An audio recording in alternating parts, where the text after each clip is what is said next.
प्रणाम। मैं प्रोफेसर अश्विनी अग्रवाल,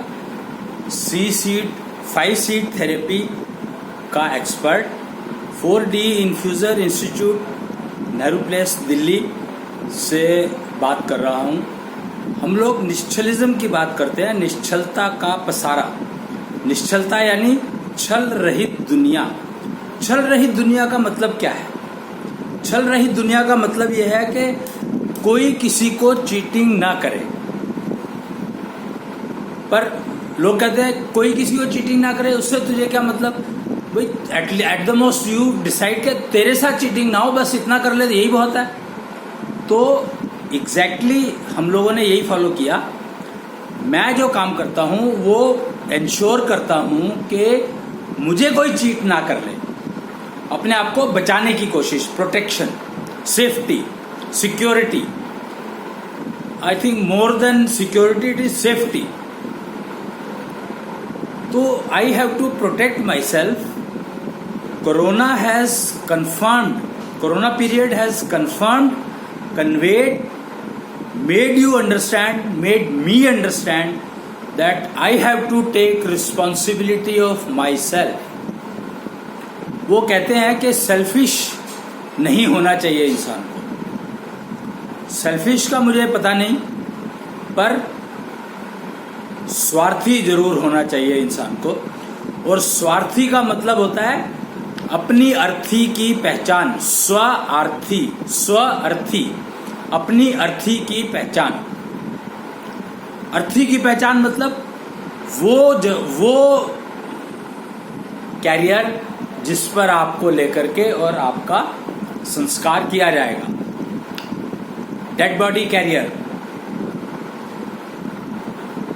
ये डेड बॉडी जो है ना, ये डेड बॉडी शब्द एक्चुअली पता नहीं ठीक है कि नहीं है।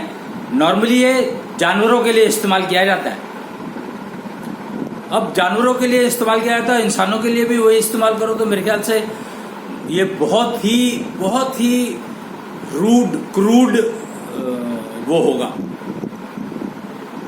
जो चीज इंसानों के लिए बनी है जानवरों के लिए नहीं बनी है। इंसान और जानवर में फर्क यही है कि इंसान अपना भला बुरा सोच सकता है और कम से कम इतना कर सकता है कि अपनी वजह से किसी दूसरे को नुकसान ना हो। इतना तो इंश्योर कर ही सकता है। और सभ्य समाज तो तभी बनेगा जब कम से कम मेरे से दूसरे का नुकसान ना हो। और उसके लिए बेस्ट क्या है? इससे ज्यादा खराब टाइम तो मैं अपने को अगर समझने की कोशिश करूंगा, बहुत मुश्किल है। मैं अपने आप को देख ही नहीं पाता, देख ही नहीं सकता। महसूस कर सकता हूं, देख नहीं सकता। दूसरों को देख सकते हो। तो पहला जो निश्चलता का पसारा अगर होना तो है ही। कृष्ण ने शुरू किया था महाभारत में और सबको मरवा दिया था या सब मर गए थे जो नहीं फॉलो करना चाहते थे, इसको निश्चलता को नहीं अडॉप्ट करना चाहते थे। तो आप क्या करोगे? निश्चलता का पसारा तो होगा ही। कृष्ण ने शुरू किया था तो वो तो रुक नहीं सकता।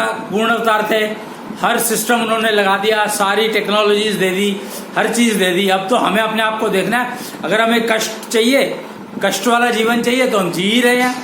तो भी हमें निश्चलता के पसारे की तरफ चल ही रहे हैं। चाहे ऐसे चलो चाहे ऐसे चलो। तो भैया कष्ट लेने की जरूरत क्या है? बिना कष्ट के चल लो ना। वैसे आपकी मर्जी है, आप कष्ट में रहना चाहते हो तो कष्ट में रहो। कहते हैं लक्ष्मी, सरस्वती, पार्वती, 3 थे ये। तो ये एक ना ट्राइनिटी, त्रिनेत्र, हमेशा ना 3 की बात की जाती है।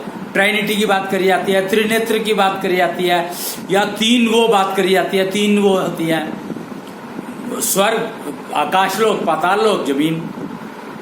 3 ही की बात करी जाती है। तो 3 का मतलब समझे हम।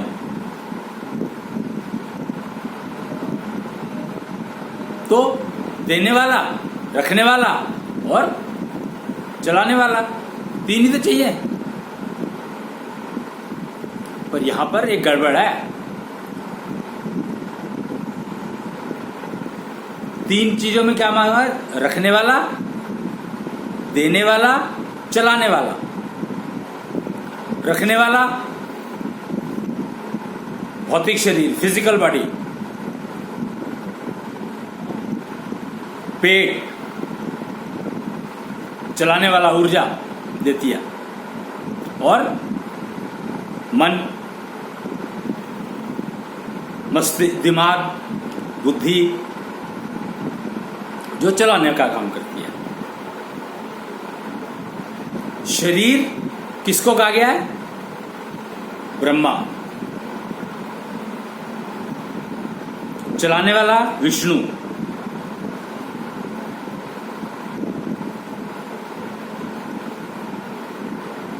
और रखने वाला डिस्ट्रॉयर कहा है शंकर को। जब वो तांडव करते हैं तो विनाश होता है। तीन, पर क्या ये तीन सही है? कुछ गड़बड़ है इसमें। इसमें कम से कम दो और चीजें मिसिंग हैं। वो 5 तत्वों से शरीर बना है, वो बताया गया है। तो दो चीजें क्या मिसिंग हो गई? हाँ, ये दो चीजों के मिसिंग के चक्कर में ही तो ये सारा पंगा हो गया, लफड़ा हो गया। कष्ट आता क्यों है? आपका देने वाला भी आपके पास सही है, लेने वाला जो चलाने वाला है वो भी सही है, और रखने वाला भी सही है, तो फिर भैया प्रॉब्लम क्यों है? तो प्रॉब्लम है दो बहुत इंपॉर्टेंट चीजों की, और दो में से एक तो बहुत बहुत इंपॉर्टेंट है। क्या है वो दो?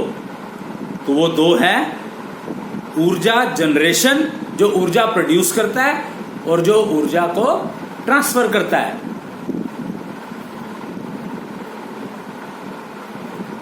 अब वो तीनों तो हर एक के पास है। पहले वाले तीन जिनकी बात करी मैंने, ऊर्जा जनरेशन भी हर एक के पास है, और ट्रांसफर सिस्टम तो है ही ना हर एक के पास। अब समस्या कहां है? समस्या है आपके जनरेशन, ऊर्जा की जनरेशन में और ऊर्जा की ट्रांसमिशन में। क्या प्रॉब्लम क्या है उसमें? जनरेशन हो ही रहा है, ऊर्जा तो रहती है हमारे पास, हम तो रहती है। थक क्यों जाते हो फिर? ऊर्जा रहती है तो ऊर्जा जनरेट कर रहे हो, तो जनरेशन के लिए फ्यूल कहां से आएगा? फ्यूल भी तो चाहिए, ईंधन कहां से आएगा? और बताओ मेरे को कि जनरेशन आपका, चलो प्रकृति ने दे दिया कि ये जनरेटर है भैया, जनरेट करता रहिए, तो फ्यूल तो आपको देना पड़ेगा।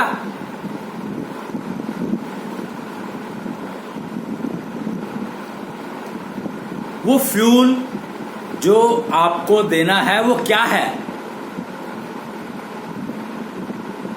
कैसे देते हो आप वो फ्यूल?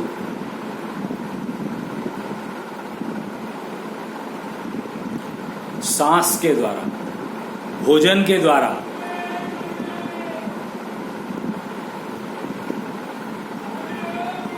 अब देखना क्या है, समझना क्या है, हम भोजन वो करते हैं जो सारा वेस्टेज क्रिएट करता है, मुश्किल से 1% यूज होता है, इतना खाते हैं, और 1%, पता नहीं 1% भी होता है कि नहीं होता। और चाहते क्या है? 100% यूज होना चाहिए। अरे कुछ 10% तो हो, 15% तो हो। दिमाग का यूज कहते हैं, दिमाग जो है मुश्किल से बहुत ही बढ़िया वो यूटिलाइजेशन हो तो 5% होता है, 7% होता है, 10% होता है। क्या ये संभव है? कहीं हमने दिशा तो गलत नहीं पकड़ ली? मुझे लगा, हमें यह समझ में आया कि हमने दिशा ही गलत पकड़ ली। 3D व्यू बनाने की कोशिश करने लग गए हम लोग, जबकि 4th D ऑलरेडी 20 साल से एडिड है।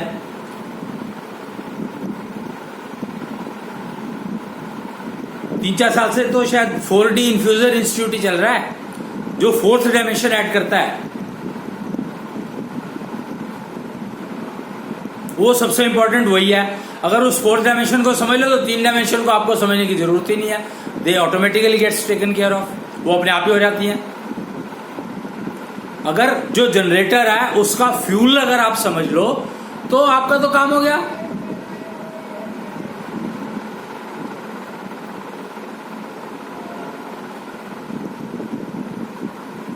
अब फ्यूल की सप्लाई तो नॉर्मली क्या है, आप जो डीजल जनरेटर देखेंगे तो उसमें क्या है कि आप टैंक भर देते हो और जनरेटर को जितना चाहिए वो उतना उसमें से यूज करता रहता है।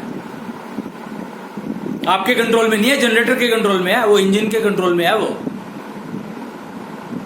जबकि मानव शरीर, मनुष्य शरीर मिला है तो ये कंट्रोल आपके हाथ में दिया गया है। जानवर में और इंसान में यही फर्क है कि जानवर के पास वो कंट्रोल नहीं है, मनुष्य के पास है। ईंधन फ्यूल सप्लाई का कंट्रोल आपके हाथ में है।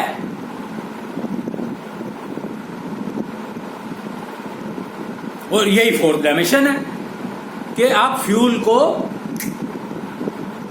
कंट्रोल करना सीख लो, समझ लो।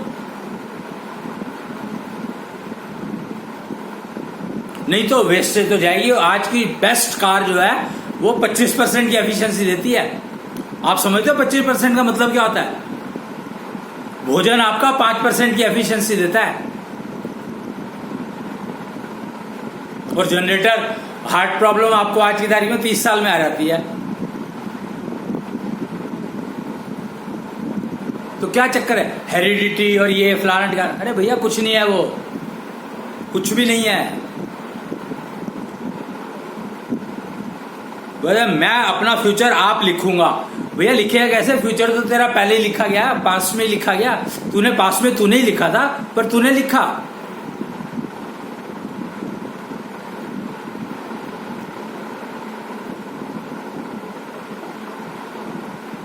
पास्ट में फ्यूचर तो तूने ही लिखा था, और प्रेजेंट में उसको भुगत रहा है। तो तेरे को फुर्सत ही नहीं मिली तो फ्यूल के बारे में सोचे भी समझे भी कि तेरा फ्यूल क्या है, तेरे इंजन को कौन सा फ्यूल चाहिए और क्या फ्यूल चाहिए और कैसे चाहिए। कंट्रोल तेरे हाथ में दे दिया नेचर ने, क्या करेगा?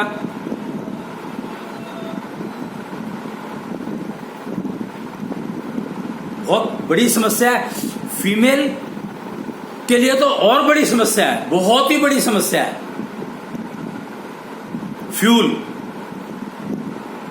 कैसा फ्यूल चाहिए, कैसा उसकी आउटपुट होगी और कितनी स्पीड पर चाहिए, कैसे, मतलब कमाल है। पता ही नहीं है फ्यूल के बारे में, पता ही कुछ नहीं है, ना मेल को ना फीमेल को।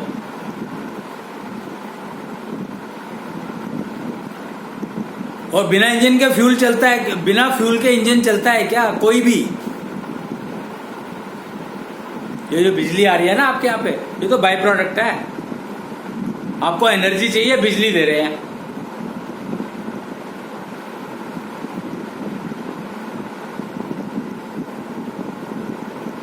फर्क क्या है?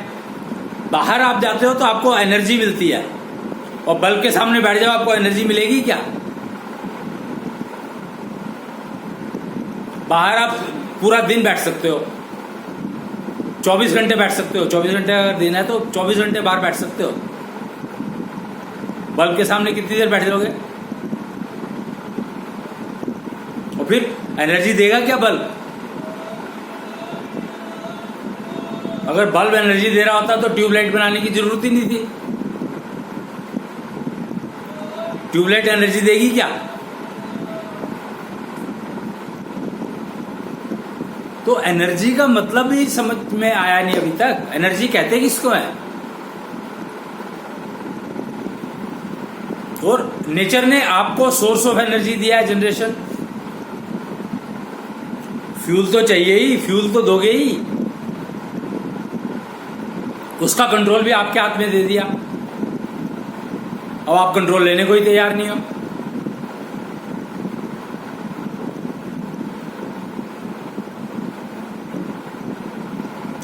अभी आपका जो एनर्जी जनरेटर है वो फ्यूल अपनी मर्जी से ड्रॉ कर रहा है बेचारा, तो आपको पता ही नहीं है कि उसको भैया और एक्सेस में हो जाता है बीमार। जब भी ड्रॉ एक्सेस में होगा बीमार,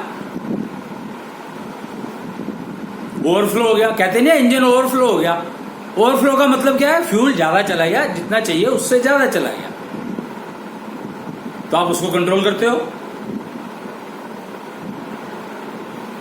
तो ये चीजें कब समझोगे? कृष्णांश कथा चल रही है शाम को 4 बजे शुक्रवार को, उसको सुना करो। फेसबुक लाइव होता है, सोशल मीडिया, फेसबुक पूरे वर्ल्ड में चलती है। अब एक ये भी प्रॉब्लम है कि सबके पास सब अपनी अपनी फेसबुक चला रहे हैं। भैया अपनी अपनी फेसबुक तुम कैसे चला सकते हो? फेसबुक तो एक ही है ना, वो चला रहा है जो, तो फिर वो तो अपनी मर्जी लगाएगा ही ना। आप टीम बनाने की कोशिश करते हो और टीम बनती नहीं। क्यों? क्योंकि आप अपनी मर्जी से टीम चलाना चाहते हो। अब सबकी मर्जी अपनी अपनी है, क्योंकि सबका फ्यूल अपना अपना है भाई। सबका फ्यूल कंजम्पशन, फ्यूल स्पीड लेने की सबकी अलग अलग है। जनरेटर चाहे एक ही हो, पर फ्यूल तो सबका अलग अलग है।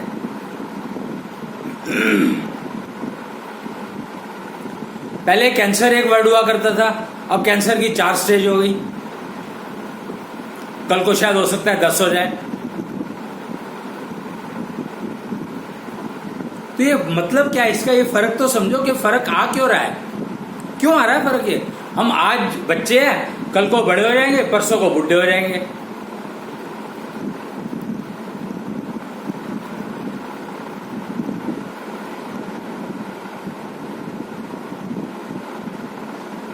तो ये चीजें हमें समझनी ही पड़ेगी। हमारे पास कोई चॉइस नहीं है। सभ्य समाज हम अपने लिए बनाना चाहते हैं, नेक्स्ट जनरेशन को तो अपने आप ही मिल जाएगी। अभी क्या प्रॉब्लम है कि हम ये कहते हैं कि नेक्स्ट जनरेशन का ध्यान रखो। अरे अपना ध्यान रखा नहीं आता, नेक्स्ट जनरेशन का ध्यान कैसे रखोगे आप, जो आपको पता ही नहीं है कि ध्यान क्या रखना है? अपने बारे में नहीं पता, अपना ध्यान नहीं रखा जा रहा, परिवार का ध्यान नहीं रखा जा रहा, नेक्स्ट जनरेशन का ध्यान आप कैसे रखोगे? तो आपने क्या किया? बहुत आसान रास्ता चुन लिया कि भैया तू बता दे तू क्या पढ़ना चाहता है, वो तेरे को पढ़ाई करा देंगे, हमारे पास तो पैसे हैं, हमें नहीं पता तेरे को क्या करना है। आज बच्चे अपने पेरेंट्स को ये कहते हैं तुमने हमारे लिए किया क्या? तो वो क्यों कहते हैं ये बात?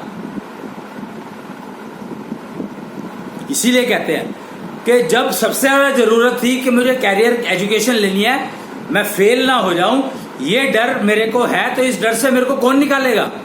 पेरेंट्स निकालेंगे, और कौन निकालेगा? अगर पेरेंट्स ही अपने बच्चों की जिम्मेदारी नहीं लेना चाहते तो फिर तो प्रॉब्लम ही नहीं है कुछ। वो अपनी जिम्मेदारी कैसे लेंगे? और वो सोचते हैं बच्चा अपनी जिम्मेदारी, लव मैरिज कर ले यार, चलेगी नहीं चलेगी उसकी प्रॉब्लम है, कम से कम वो हमें ब्लेम नहीं करेगा। तुम्हें पता है वो सबसे ज्यादा ब्लेम तुम्हें ही करेगा कि तुमने मुझे बताया क्यों नहीं कि लव मैरिज और अरेंज मैरिज में फर्क क्या होता है। वैसे फर्क होता क्या है? बस सिंपल सा फर्क है, कुछ फर्क नहीं है। इवन लव मैरिज में भी, लव मैरिज तब होती है, वो होती है जब लड़की अच्छे से देख लेती है कि लड़का कमाने लायक है कि नहीं है, और उसका घर परिवार क्या है। ऐसे नहीं कर लेती लड़की, लव अफेयर में ऐसे ही नहीं एंटर हो जाती। मेरे पास आते हैं, हम लोग थोड़ा उसका काम भी करते हैं, काउंसलिंग का, तो हमारे पास लड़कियां आती है, पूछती है कि सर मेरा ये लव अफेयर चल रहा है, पर मुझे लगता है कि इसमें कुछ गड़बड़ है, तो आप मेरे को बताओ ये ठीक है कि नहीं है मेरे लिए। तो सैकड़ों लड़कियों को मैंने गाइड किया, लड़कों को गाइड किया।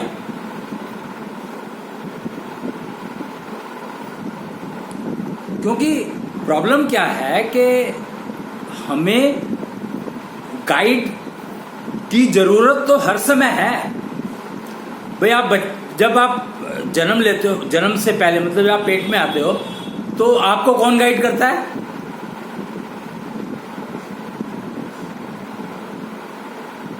और आप क्या गाइड करते हो? आपको पता है जब आप पेट में आए थे तभी से आप गाइडेंस शुरू कर देते हो। बच्चे को तकरीबन 1.5 साल का जब बच्चा होता है, बाहर आने के बाद, डिलीवरी के बाद, और 9 महीने अंदर, तो वो कुटुंब का गुरु कहलाता है।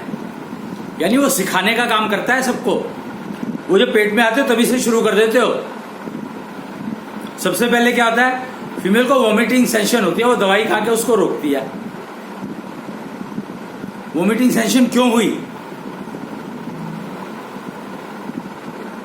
क्योंकि जो तुमने खाया था उसकी वजह से जो तुम्हारा कूड़ा अंदर जमा हो गया वो बच्चे को एक्सेप्टेबल नहीं है, तो बच्चा उसको बाहर फेंकता है।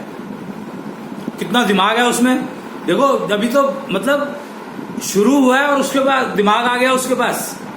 इसका मतलब क्या हुआ?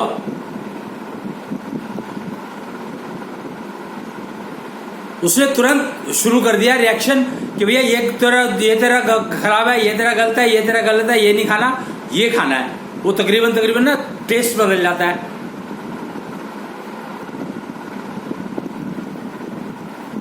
तो बच्चा बताता है भैया आप तो ये खा, मेरे को ये चाहिए। हमें समझ ही नहीं आता। तो ये बात आप समझ लो कि पहले 1.25 साल, एटलीस्ट 1.25 साल और 9 महीने पेट के, तो 2 साल जो है बच्चा गुरु कहलाता है।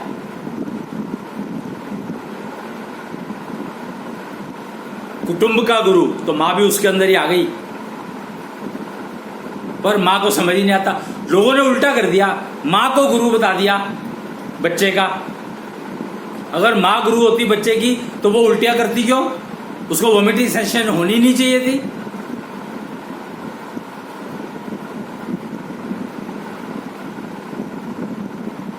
तो माँ को समझना है। माँ को गुरु इसलिए कहा गया कि माँ समझे कि बच्चा क्या कह रहा है।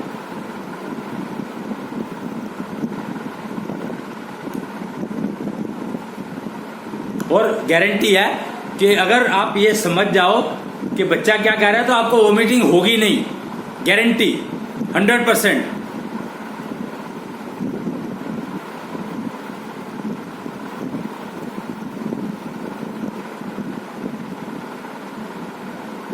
ये 4th डायमेंशन है। और क्या है 4th डायमेंशन है? क्या 4th डायमेंशन जो सबसे ज्यादा जरूरी है वो यही है, जो जरूरी है उसके बारे में पता नहीं, और 3 डायमेंशन पे हम अपनी जिंदगी को वेस्ट कर रहे हैं, एब्सोल्यूट वेस्ट।